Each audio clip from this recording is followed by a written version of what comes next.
Nostalgia can either make or break us. It can be used as a tool or a way to harm ourselves and keep us in the past, right? Keep us in the past version of ourselves, the past version of our lives, and the past mental states that we've been in that we want to get out of.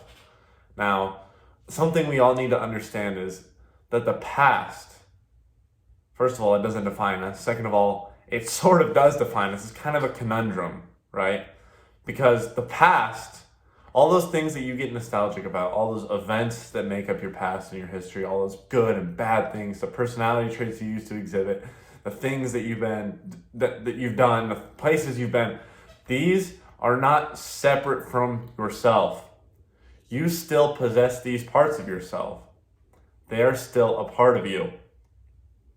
Separating those versions of yourself, those nostalgic memories, those old times where you get those feelings of, damn, I miss that, as if it is no longer a part of you, is the wrong way of doing it and looking at it.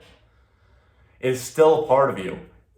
It is the accumulation of who you are today. It is every piece, every single piece and bit of your past defines and makes up who you are today, right now, in this moment, watching this video.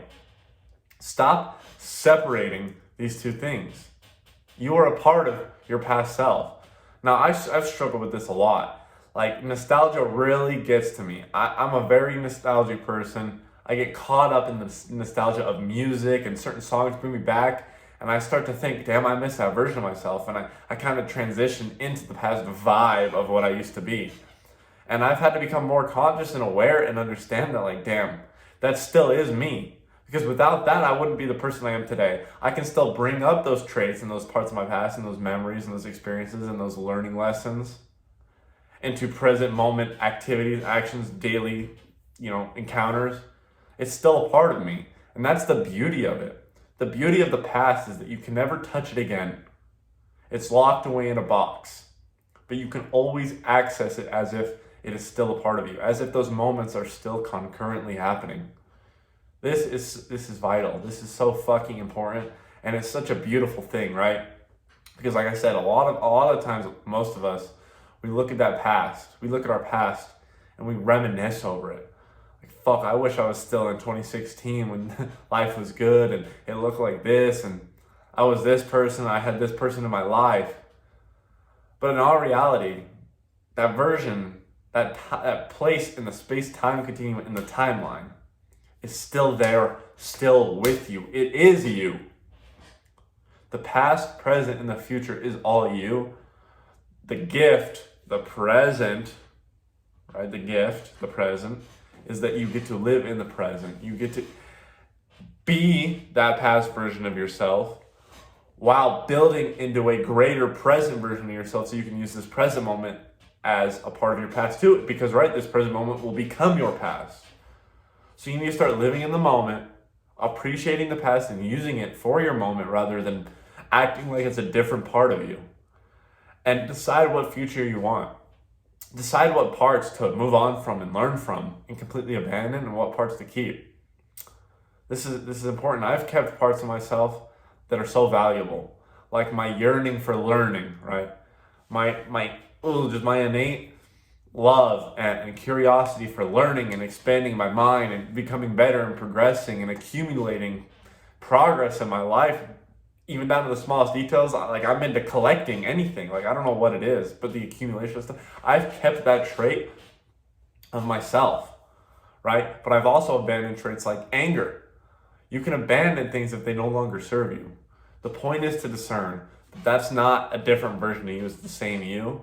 Because if you're trying to get rid of stuff too, if you are looking at that past version of yourself like it's a different you, and you're trying to get rid of stuff, you're trying to get rid of your anger issues, your depression, things you've done in the past that make you feel like a bad person, guilt, how are you going to get rid of it if that exists in a whole different body, right? A whole different person. The old you think it's a whole different person. How are you going to get rid of those traits?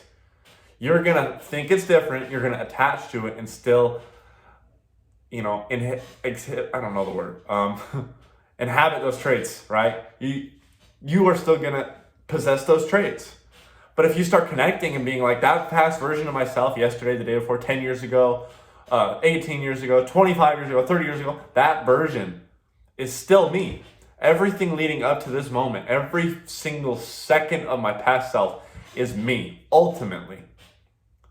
Now, I can distinguish what I don't like and get rid of it because I understand that it's still a part of me, right? When you separate, you feel like the ball's out of your court. You feel like you have no control. The point is to give yourself control, both in the positive and negative aspects, both in the light and the dark. That's the yin and the yang of life, as I've talked about many times. It's important to understand this. It's a great skill. Stop missing the old version of yourself and understand it's still with you.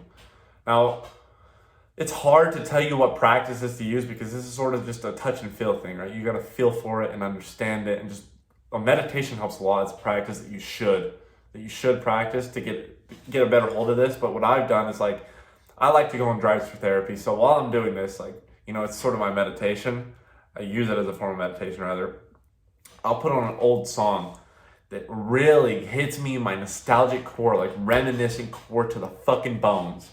And I'll listen to it. And I'll just straight up reminisce and miss my past. Like, holy fuck. Like, I'll just go through the memories and just float. I'll take myself from right now into the past and I'll just float there and I'll sit there. But I'll bring it back with me. Instead of leaving it there, like it's separate, remember? I bring it back with me. Like, holy shit, all of those moments led up to who I am today. This is such a blessing. I'm glad I went through those negative, life-changing, traumatic events. I'm glad that I went through the positive events. I'm glad I had the childhood I did, whether it was shitty or amazing. I'm glad I met those people. I'm glad those people are out of my life now because ultimately they're still with me in heart and spirit and in the timeline somewhere, right? And that timeline, time is a human construct.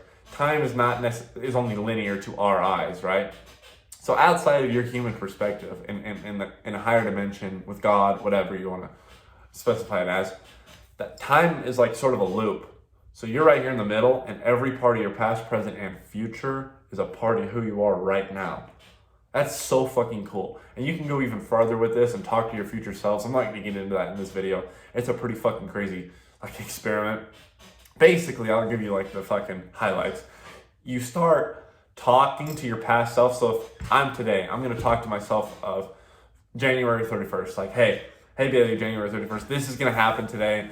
I hope you have a good day. Remember, you're going to have this dream tonight. Like, talking to the past version, you're talking to the yesterday you, and do that every day. Keep talking to the yesterday you, and something weird will happen. You'll start to feel like you know what's going to happen next. You'll start to get deja vus, like you know how the whole day exactly is going to pan out. It's the weirdest fucking thing. It's almost as if time isn't linear unless it's through our perspective, but you kind of get rid of that. You clear, or you sort of blur that line, and you bring the past version in and you bring the future version in, and it helps you become one within the present godly version of yourself. Now, this is such a hard concept to understand and explain for a lot of people, and it was for me as well, but it's just a cool little fact I thought I'd give out pertaining to what we talked about today. Sort of a small, weird video. I hope you still got something out of it. I know you guys did because you come back and you watch every single one of my videos. I appreciate every single last one of you. We just hit 100 subscribers. I did a video for that yesterday. I appreciate each and every last one of you guys. I love you guys with all my heart. Keep on kicking ass in this world, and we'll catch you tomorrow, Vexed family.